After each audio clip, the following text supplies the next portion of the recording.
News മലയാളത്തിന്റെ ജലോത്സവ കവറേജിന് ഞങ്ങൾ ഇട്ടിരിക്കുന്ന പേരാണ് ഇടിതടി. എനിക്കും അറിയില്ല എന്താണ് ഈ ഇടിതടി എന്ന്. നമുക്ക് നോക്കാം എന്താണ് ഇടിതടി. നെഹ്റു ട്രോഫി ജലമേളയുടെ ആവേശത്തിലേക്ക് വീണ്ടും സ്വാഗതം. ഇപ്പോൾ നമ്മുടെ ചേച്ചിമാർ എത്തിയിട്ടുണ്ട്. തലവടിയിൽ നിന്നുള്ള ചേച്ചിമാർ വഞ്ചിപ്പാട്ട് പാടാൻ വേണ്ടിയിട്ട് ഇവിടെ എത്തിയിട്ടുണ്ട്. അതിന് മുൻപ് എനിക്ക് ഒരു 30 സെക്കൻഡ് വേണം.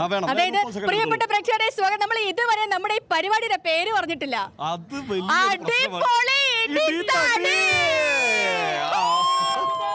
അപ്പൊ ഒരു പ്രശ്നമുണ്ട്. എന്താണ് ഈ ഇടിതടി? അതൊരു വലിയ പ്രശ്നമാണല്ലോ. ആ ഇടിതടിയാണ് ദേ ചേച്ചി പിടിച്ചോണ്ട് നിൽക്കുന്ന ഈ തടി. ഇതിന്റെ പേരാണ് ഇടിതടി. ഈ തടി എന്താ സംഭവം എന്ന് പറഞ്ഞുതരാം. ഇത് വള്ളത്തിന്റെ ആവേശത്തിന്, വള്ളം തുഴച്ചിലുകാരുടെ ആവേശത്തിന്, വഞ്ചി പാട്ടുകാരുടെ ആവേശത്തിന് ഇത് ഇടിച്ചിട്ട് ഈ ഇടി താളത്തിലാണ് കാര്യങ്ങൾ മുമ്പോട്ട് പോകുന്നത്. ഇതിന് തടിക്കൊരു പ്രത്യേകത കൂടിയുണ്ട്. ഇത് മിക്കവാറും കാഞ്ഞിരമാണ്. ഇതേതാ ചേച്ചി? അപ്പൊ സാധാരണ കാഞ്ഞിരത്തടിയാണ്, ഇതിപ്പോ ആഞ്ഞിലിത്തടിയാണ്. അതാണ് ഈ ഇടിതടി. അപ്പൊ ഇടിതടി നമ്മൾ മുമ്പോട്ട് കൊണ്ടുപോവുകയാണ് അല്ലേ. അപ്പൊ ഇത് തലവടിയിൽ നിന്നുള്ള ചേച്ചിമാരാണ്. ഇത്തവണത്തെ നമ്മുടെ UBC ക്ലബിന്റെ നാട്ടിൽ നിന്നുള്ള ചേച്ചിമാരാണ് വന്നിരിക്കുന്നത്. അവര് അത് തന്നെ ഇത്തവണ ഏതാ വള്ളം ചേച്ചി? ഡെയ്സി ചേച്ചി ഏതാ വള്ളം? തലവടിച്ചുണ്ടൻ. ഇത്തവണ തലവടിച്ചുണ്ടനാണ് UBCക്ക് വേണ്ടി ഇറങ്ങുന്നത്. തലവടിച്ചുണ്ടൻ ഇവിടെ തുഴയുമ്പോൾ ഒരു വെള്ളത്തിൽ ചാടുമോ എന്നുള്ള ആശങ്ക മാത്രമേ നമുക്കുള്ളൂ, ആവേശം കൂടിയിട്ട്. എന്തായാലും നമുക്ക് വളരെ പെട്ടെന്ന് കുചേലവൃത്തം വഞ്ചിപ്പാട്ടിലേക്ക് ഒരു 3 മിനിറ്റ് പോയിട്ട് വരാം അല്ലേ ചേച്ചി? എന്നാൽ നമുക്ക് ആരംഭിക്കാം. ഡെയ്സി ചേച്ചി തുടങ്ങുകയാണ്.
തലവടിയിലെ ഡെയ്സി ചേച്ചിയുടെ നേതൃത്വത്തിൽ വന്ന സംഘം പൊളിച്ചു തകർത്തു.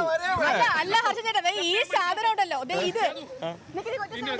ഈ സാധനം ഇത് ചെറിയ ഒരു ഇടിയൊന്നും അല്ല കേട്ടോ. നമുക്ക് ഈ ജങ്കാർന്ന് പോലെ അതൊക്കെ കുലുങ്ങുവാ.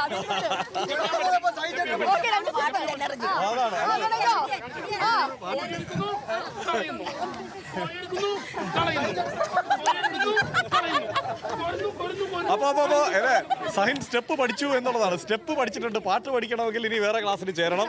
ഡെയ്സി ചേച്ചിയോട് ഞാൻ ഏർപ്പാട് ചെയ്യാം. തീരുമ്പോഴേക്ക് ഒരു പാട്ടെങ്കിലും പഠിച്ചെടുക്കാൻ വേണ്ടി ഡെയ്സി ചേച്ചിയോട് ഏർപ്പാട് ചെയ്യാം. അപ്പൊ നമ്മൾ വീണ്ടും അടുത്ത ഘട്ടത്തിലേക്ക് കടക്കുകയാണ്. ഈ റിപ്പോർട്ടർമാരെ എല്ലാവരെയും നമുക്ക് ഇവിടെ നിന്ന് ആകാശത്തേക്ക് വെടിവെച്ച്